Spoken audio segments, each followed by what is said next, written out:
kiss and hug me. Come on strong, go on and love me. Let's not waste that big old moon. Wake up and smell the perfume. Just say if you want to be more than friends.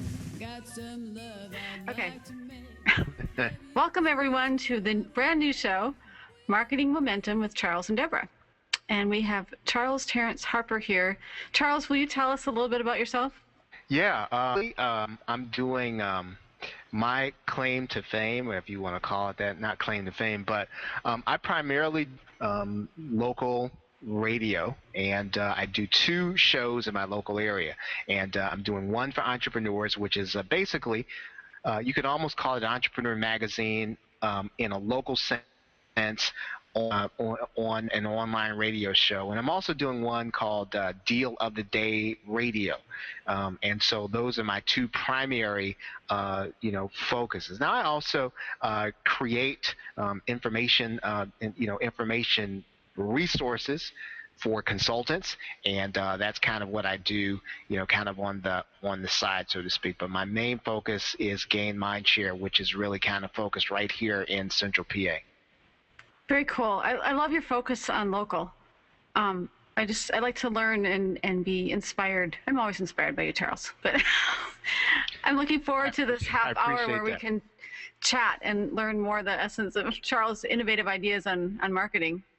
Yeah, and as I've said to you, all that innovation came out of pain, came out of mistakes, came out of being proud but broke, and having to come to grips with, I think all of us approach this, depending on where we come from, that salesperson, and so probably the number one thing that we all have to get over, right, coming into this industry, however we come into it, is you have to sell something at some point, for things to happen. And so you sort of get to the point where you say, I want to do this, but I don't want to be too salesy. Yeah, well, that's a little sticky, because again, someone has to sell something. And while I think the ideal situation would be we all stand up and we demonstrate how much authority and integrity we have, and how much it would be nice if you would buy something, and we just kind of tell our story, and then people will throw their checkbooks at us or their credit cards. It doesn't happen that way. And so at some point, there's this path from that point where, yeah, you've kind of demonstrated what a person should do. You've kind of demonstrated that you have authority. You've demonstrated that you are worthy to be, for somebody to patronize you. But then at some point, you have to kind of craft all that into saying, okay, you need to buy from me. And so there is a path, I think, from being that person of integrity, from being the person that's worthy for someone to spend their money with, to actually saying, hey, you know what, here's where I think you ought to spend your dollars, and you ought to spend them with me. I think that is kind of, it is difficult for us, because again, none of us really wants to say, hey, I'm the one, right? You can spend your money 100 different places, but you need to spend it with me today. That's hard for people. And it seems like, in my experience on some of the products and services that I've purchased, the ones that are out there saying, I'm the one, I'm the one, I'm the one, when I buy it, it's like, wow, it wasn't all that. It wasn't quite what I was looking for. But the ones that aren't out there saying, I'm the one, right, it's like, that's quality. That's like worth, 4, 5, 10 times as much as what I paid. Right. Yeah. And it just takes being in position. And it takes a lot of things in order to kind of put those things in place. And probably the number one thing that all of us, I think, when we come to anything we're doing online, the real road to the offer happens at some point with, getting someone onto, however you call it, a subscriber list, getting somebody into your social media following, but getting someone to the point where you're going to say to them, okay, you know what, you're going to give me if you choose to give me your time, right, on a daily basis, you're going to open an email from me, you're going to read my updates, then I'm going to help you. I'm going to do everything I can in order to help you, accomplish your goals, fit as they are to what I do, so that, when it comes time for me to really give you the help that you need, if you're doing it, because you could be doing it with clothing or anything else, but if you're using information products to say, okay, the best way for me to help you is for me to put something together that I don't have time to give to everybody individually. So I'm gonna ask you to make a commitment with your dollars. Yeah, because again, I want to give you this, but I just can't give it to you, without burning out, and just give to everybody whenever I want. And I think making that switch, I don't know about you, that's the most difficult leap to make, to say, okay, you know what, I'm actually going to have to say, you know what, I'm not going to have a free class. We're going to have to go ahead and make an offer to you, and you make the decision as to whether or not this is worthy of your time and your money right now. So where's the balance between, it seems like you need to offer stuff that's free so people can see that you actually do know what you're talking about. Where's that balance between the point where it's free and then it becomes paid? Yeah, I think it has been my experience that, and I look back to what I've been willing to pay for and what I've been willing to read about online, and really it comes back down to the line that has to be drawn is not necessarily, you don't draw the lines at which I think it's a point in time. You sort of draw the lines between the people who feel as if, okay, you know what, I'm ready to learn this now, right? Because just about everything that we could show someone how to do, right? If they want to investigate, right, they could find everything there is to be known online. They could read it in a book. They could probably get it from a library. They could do all of those things. However, they really take the time to do all those things. I mean, you and I know how fast things move. If you wait 6 months, right, trying to kind of put stuff in order so that you sort of avoid paying for something, then the information that's valuable, to you, that would kind of contribute to your income, man, you miss 6 months for, the span of whatever the information product costs, but you missed thousands because you didn't have the information. And so I think that's the person, right, in information that, you're going to be showing people how to leverage Hangouts. Is there information on Hangouts? All day, every day. Yep. But for some time and to learn all that stuff. Yeah, I hear people. I mean, you and I, we're not in our particular Skype group. I've been in groups. I've seen it in forums, and I'll hear people say, "Oh man, I can find that online." Well, yeah, you could. but why would you do that if you could pay somebody $297 in order to get you, where it is, at the rate at which you really need to be going? That's a good point. If people actually think about the ROI as far as, how much time are they losing and what's the monetary value of that time that they're losing searching for all the information.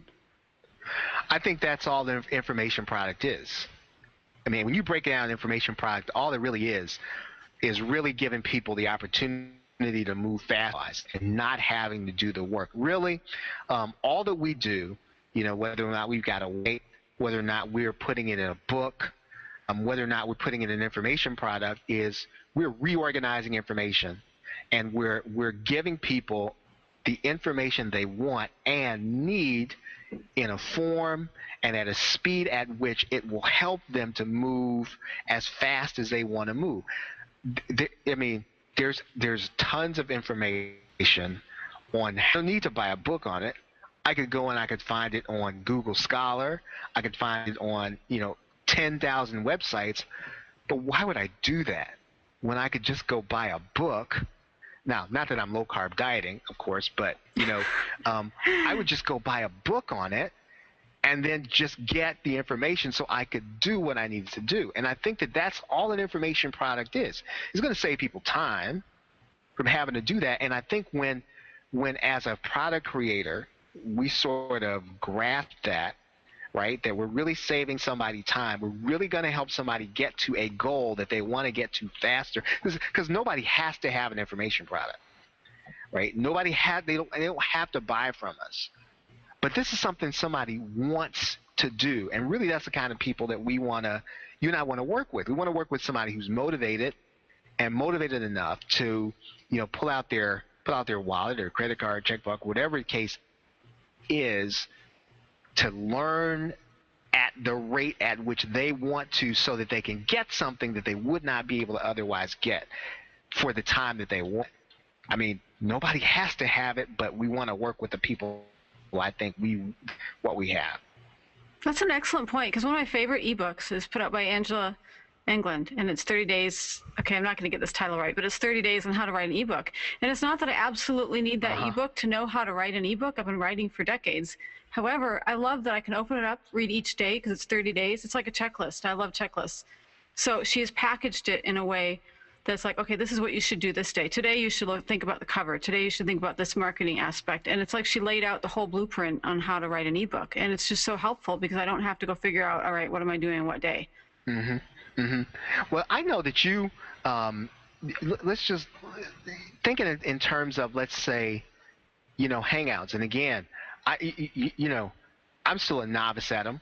I know radio, but then, I think about, there are all these things that, you have kind of mastered by having done them, right? Trial and error. If you look at some of the videos, ghoulish. No. There's some lighting on there that... I'm sorry, Charles, keep going. That was just, but yeah. But all that stuff, but all that stuff is the stuff I don't have to do, and I think about that.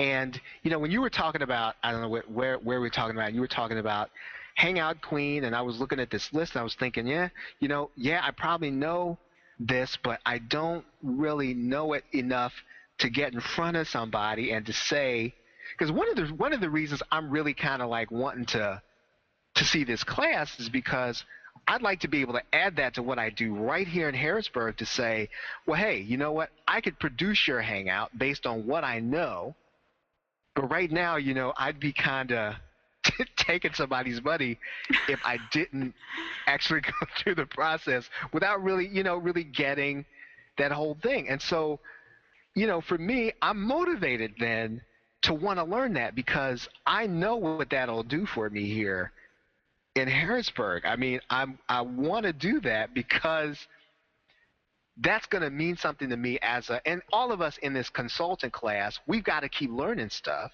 What's going to help me?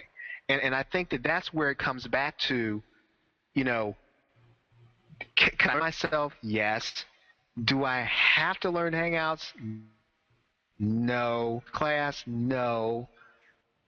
But if I came to your class and I had that attitude, I probably wouldn't be a good student. But if I come and I paid and I want to be there, that's the kind of person I think you'd want to have, in your class, right? Absolutely. And you know what? You inspired me with this approach. And I approached one of my students and I said, I'm here to help you be a success. How can we monetize what you're learning in Hangouts? I got almost more excited, Charles, with what she was doing with Hangouts than even on the training, which is saying a lot. But she's talking about being a virtual assistant and being able to help other people with Hangouts. I'm like, okay, you know what? I have just the training for you. We can get you up and running. And so I'm really excited to be able to personally coach her through that and work with the Hangout training to be catered to what she needs to actually make an income doing this. Which is, that didn't exist before you did this. You know what I mean? Mm-hmm. I still have to thank you, though. Seriously, you need to take a bow. Right? It's all digital. It's all kind of ephemeral. Oh no, well, no, I appreciate that. Yes, you're welcome. But again, but that all started with the fact you had it out there, though, right? The whole hangout. Yep. I mean, the hangout queen, and the fact that you went through the process and you chose to learn this, right? When everybody else, and I was one of them, right? I remember when they said, Google Plus and Hangouts. I said, well, I'll learn it when I get time. Well, not a smart move. I should have been focusing some of my time on really getting and I think the real potential of them, because you just mentioned a virtual assistant. Well, I know marketing consultants, and one of the things that we're talking about in Harrisburg, right? And one of the things I can do easily for my radio show is, I mean, we've all seen these commercials or whatever you want to call them on YouTube, right? And somebody's got that what would be just a television commercial, and they place it on YouTube. Well, I don't think that resonates with people. I think it makes them buy. But I think you've got something tangible. And again, I'm experimenting with this. I'm thinking that if I could use a Google Hangout, I'm talking with a guy he's got a new app. And I'm saying, well, here's what we need to do. We'll get on a Google Hangout, and you demonstrate it, and we'll post it, and we'll search engine optimize it. To me, and maybe it could bomb, maybe it won't convert anybody when we put it out there. But again, that kind of, whatever you want to call it, commercial didn't exist before Hangouts. And again, you're being able to kind of show people how to do this stuff, I think matters. Thank you. And you brought a good point as far as not existing. I mean, my husband and I are both in the sound engineering background. What is it, like over, I'm not going to say the number because then you will figure out age. But anyway, and we'd think about this and how we could do it. And when Google Hangouts came out, it was like, wow, this makes it so much easier. We don't have to jump through 50 hoops to try to get this done. And when people are complaining quality or whatever, yeah, there are some issues, but let's look at it. We have this technology available. So I'm not going to complain about some pixelation or zooming or whatever that is a nature of the internet streaming when we have technology that we didn't have even a decade ago. Right. And how long is it going to take for them to straighten that out? Not long. I mean, if we're at this point, I mean, this is like, and we're talking about age. This is like the Jetsons, what we're doing, right? I mean, this. Oh, yes. Now, if you know what I'm talking about. Yes, I do. I just see a bigger screen that covers the whole wall. And But man, nobody ever thought this stuff was going to happen in our lifetime. It was always in some movie, and they've got to be able to kind of see each other and talk at the same time, and this was like Tomorrowland. Well, I mean, we have it now. We have it, and man, I mean, they're going to get it right. Yep. And, they really have to defend Google. There's so many people out there that want to rag on. I'm always, the Pollyanna. Okay, that's dating too. But as far as looking at that whole positive end of it. But, they're dealing with different internet rates, different browsers and so forth as far as technology. So there are some challenges there. And applaud Google for what they've done, that they've made it available. And Skype is another option. There's so many options out there that give us that Jetsons feel. So that's pretty cool. Right. And it doesn't cost them yet. And I always tell people, stop try to improve it because they're not charging us for it yet. So don't wake the giant. Let's just keep using it as it is before they start charging us to use this thing.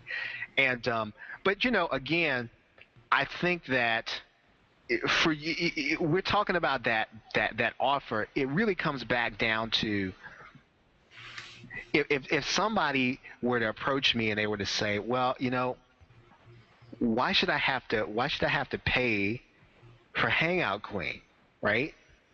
Why should I have to pay for that? Well, I mean, really, think about the virtual assistant. You know what I'm saying? In how many weeks is she going to be able to earn a living, right? Earn a living feed her family because of what this means. And that's what I mean. That is, to me, the power of making an offer, because there are tens of thousands of people who would say, hey, Deborah, I'd like to take your class, but not really wanting to spend the time with it. But you got one person who's willing to come down and commit. Well, hey, man, that to me is the reason why information product creators have to make offers. They have to, for people like that virtual assistant. And maybe that's the key for the people that don't want to ask for money, or almost like a phobia of being a salesperson. You brought out a good point, because if you can put the frame of mind as far as they're helping that person. I mean, I feel really good that I'm helping her to feed her family. And that's the goal. So then I don't mind saying, hey, you know, a little money for my time, like you said earlier, so you don't burn out. No, right, exactly. And, you know, anybody that has, now I have 2 teenage daughters, and, you know, as much as I'd like to give everything away, those teenage daughters, they need things, piano lessons, all those stuff. And not that that's a reason to make an offer, but look, I want to be able to deliver to the people that are on the other end of what I'm doing. The way that I can continue to do that is to provide things at a high value, but then also make an offer so that they, you know, can kind of get it. And again, you know, I think that the real barrier to cross, and you just mentioned it, is for some of us, I think a lot of us are kind of coming out of industries where we never had to do this, right? It was always the marketing department. And then on the front of the marketing department, there were the frontline salespeople, right? And nobody ever wanted to really be them. And now everybody's not only in marketing, everybody, right? Everybody's a marketing person, which is kind of getting people to the point where they can be sold. People are okay with marketing, I think. You know, putting up, SEO and driving traffic and creating channels and RSS. I think people are cool with that, because, you know, that takes, you can kind of line that up and you be technical, but the part where you actually have to put up a sales page and you have to speak in a language that says, again, you know, hey, I think you want to buy. I think people, that is the last battle. That's the sword and the stone. That's the thing that people, I think, well, let me speak for myself. It is the one that I had to cross, right? Until I pulled that sword out of the stone, it was a battle. I knew I could deliver, right? I taught. I mean, I taught college. I taught kids. I talked to and I didn't have any problem with that. I didn't have any problem with the technical stuff, right? So I could read technical. I can do SEO if I want to. I can do Yahoo pipes and all this stuff if I really want to, right? And the fact of the matter is, you could do all those things, and if somebody doesn't make an offer, somebody doesn't sell anything, then eventually you get all that stuff, and somebody has to make a payment in order to keep those things going. If you don't have any money, you can't do that. So Again, that last battle is the thing I think people have got to kind of hurdle. And the faster you can get there, I think I can kind of ease up to it. Unfortunately, it doesn't work like that. It's almost kind of like you got to get there fast and kind of deal with the people you're going to alienate, and then let them kind of get over it or go away. And I almost hate to say that. That's contrary to a person that has a helping, I don't know where the ISTJ or whatever that is. I don't even know where I am. But there's one of those people, and I'm one of them, that kind of has the Myers-Briggs that lines up under the one that helping people. That's hard for people like me, and I guess like you. But somebody's got to do it. You know, it bites. I'm trying to be careful because I don't want to embarrass this person, but I worked with a person, and she was a great content source, shall we say, her expertise. And I worked to try to package that, market that, and it could have worked, but it, as far as defining the role, it just wasn't a good fit. But for 3 months, I covered, hours upon hours, the development of the site, the marketing, I put everything into this for absolutely no charge to her. From my viewpoint, it was 90% of, all the marketing, getting it out there. And I even, paid to get this out there. And I told her, we'll try it for 3 months. 3 months, said, okay, this isn't working. This isn't turning a profit. I don't think it's going to work out. So we tried it. That was great. Hey, hurrah. Let's stop this. So the next day she came and said, well, I need training on Pinterest. And that was actually the day that Pinterest made a change. And I said, well, sign up for my coaching and I'll be happy to work with you for 2 hours. And it was like, how dare you charge money? It was like, honey, I have given blood for you. I've given my children's blood for you, and that really hurt because I was like, you don't know me. You don't know how helpful I am. But at some point you're taking this time and I have to charge. So yeah, it didn't end real nice. But what you say really makes sense. It's hard for those of us that want to help and want to give it away. But when you start looking at your kids' faces and realize, they could starve while you're helping the rest of the world, there has to be some balance. Right. Or, now, my wife does some of the work. She helps me some, but some of what she does is apart from me. I mean, when you're doing this and you're living this life, sometimes days will go by, right? If you don't, days can go by and you can be working on something. Exactly. Like, who are you? Right? But again, that is where it really comes back down to, okay, you know what? I have to get over this. I have to get over this fast. And eventually what happens is the people that really understand and respect it, those are going to be the people that you sort of want to, they want to participate with you. They want to buy from you. They want to be with you, and they appreciate what you give to them. But they are able then, I think, better to kind of receive what you have when you're in a position where you've got energy to give, and you don't have energy to give when that's all you do. It just right. You said a key word there. I think and so respect. Yep. You have to have respect. Yeah. No, I think there was a day, I can't remember the exact day, and I keep a journal, and I could probably go back and look at my journal on the exact day, and I remember writing it in there, and I said, this is not me being pompous. I have to take myself seriously. Mm-hmm. And that is why I have to say, okay, you know what? This is what this cost. It was a hard thing, right? You did it well, though. And again, I had done everything. Well, again, thank you. It came out of the pain of not doing it for so long that I had to be pushed up to the edge, and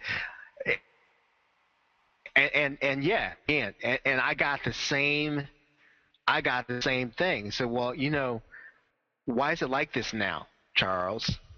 But again, I had to take myself seriously, and it's almost as if, you sort of think that people will love and respect you if you continue to give. Unfortunately, they do, but then they would actually go and buy from someone else. So Exactly. Thank you. That's it. It's like, oh, you're easy. Oh, you're not giving it to us for free. Well, we're going to go pay over, because this person must really know what they're doing because they're charging money. That is so key. No, right, yeah. Well, Charles, I really enjoyed this half hour. Yeah, I think this whole road to the offer is. By the way, I'm not trying to talk over you. There's such a delay on this hangout that it's like, is he talking? Is he? No, I know it's like a delay, right? In which, yes. Yeah, we're like in one of those, old movies, kung fu movies, Exactly, like slow motion. So it's like, all right, I'm gonna pause so I don't talk over him. Oh no, I talked over him. That's right. Maybe. No, I'm looking forward to this too, and I think we'll. Yeah, that's right. Yeah, as soon as we give them credit, that's when they do this. Exactly. It's like, so yeah, I always say nice things about Google. That's right. Yep. Excellent. I'm hoping this kind of be like a little mini jumpstart for people to listen to weekly to say, hey, yeah, I can go try that, or like encouragement or whatever as far as that marketing momentum and help people keep going. Mm-hmm. No, right on. Yep. So yeah, looking forward to the next one. Excellent. On that note, thank you guys for tuning in. We'll talk to you on the next Marketing Momentum with Charles and Deborah. All right. Bye-bye, everybody.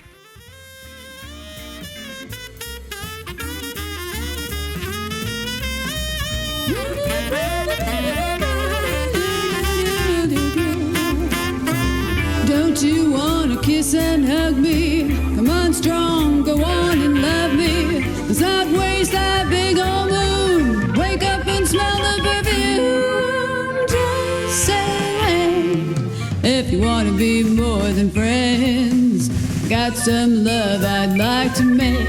Baby, you can squeeze me, I won't break. We could be in a paradise, you and me. Until then, I'll remind you again. Just say when. Oh yeah, until then, I'll remind you again. Just say when.